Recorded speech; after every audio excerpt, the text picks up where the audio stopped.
பழம்பெரும் நடிகை சரோஜாதேவி மறைவிற்கு தமிழக முதலமைச்சர் மு.க.ஸ்டாலின் இரங்கல் தெரிவித்துள்ளார். இது தொடர்பாக அவர் வெளியிட்டுள்ள இரங்கல் பதிவில், தென்னிந்திய திரையுலகின் பழம்பெரும் நடிகையான சரோஜாதேவி மறைந்து செய்தி அறிந்து மிகவும் வேதனையடைந்தேன் என்று தெரிவித்துள்ளார். ரசிகர்களால் இன்றளவும் கொண்டாடப்படும் சரோஜாதேவி தனது அழகிய முகபாகங்களாலும் நளின நடிப்பாலும் அபிநய சரஸ்வதி என புகழப்பட்டவர் என்றும் குறிப்பிட்டுள்ளார். எத்தனையோ இனிய பாடல்களுக்கு தமது நடிப்பால் பொலிவூட்டி தமிழக மக்களின் ஜென்னிஜனில் நீங்கா இடம் பிடித்த சரோஜாதேவி பத்மஸ்ரீ, பத்மபூஷன், தமிழ்நாடு அரசின் கலைமாமணி விருது என எண்ணற்ற பெருமைகளை பெற்றவர்.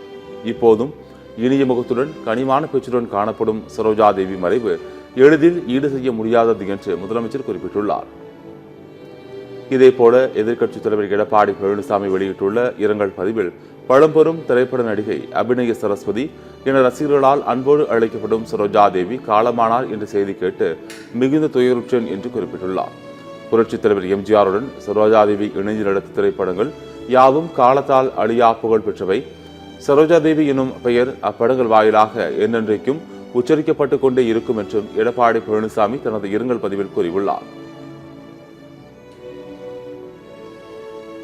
மேலும் நடிகர் ரஜினிகாந்த் வெளியிட்டுள்ள இரங்கல் பதிவில், பல கோடி ரசிகர்களின் மனம் கவர்ந்த மாபெரும் நடிகை சரோஜாதேவி இப்போது நம்முடன் இல்லை, அவருடைய ஆத்மா சாந்தி அடையட்டும் என்று குறிப்பிட்டுள்ளார். இதேபோல் பாடலாசிரியர் வைரமுத்து வெளியிட்டுள்ள இரங்கல் பதிவில், இந்திய கலை உலகம் அபிநய சரஸ்வதியை இழந்திருக்கிறது, ஒரு கலைமகளை பறிகொடுத்திருக்கிறோம் என்று தெரிவித்துள்ளார். பெண்களை, இளைஞர்களை, ஆண்களை அதிகம் கவர்ந்த நடிகை என்றால் சரோஜாதேவி தான் தமிழ் வரிசையில் முதலில் வருவார் என்றும் புகழாரம் சூட்டியுள்ளார்.